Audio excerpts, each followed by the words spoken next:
মানুষ কাপড় পরা জানতো না, কে শিখিয়েছেন? আল্লাহ পাক।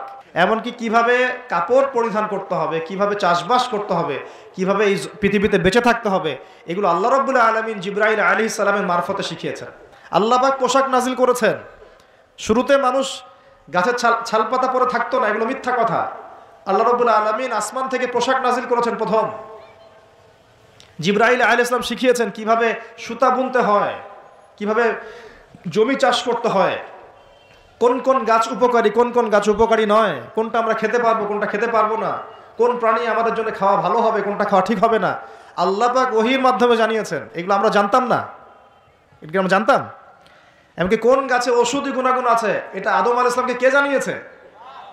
আল্লাহ পাক তার ওহীর মাধ্যমে জানিয়েছেন। এই যে আমরা এখন সভ্যতা নিয়ে এত কথা বলি, সত্যি কথা হচ্ছে সভ্যতা শুরু হয়েছে নবীদের হাতে, আর সভ্যতা প্রসারিত হয়েছে নবীদের হাতে, আর সভ্যতা শেষও হবে একজন নবীর হাতে।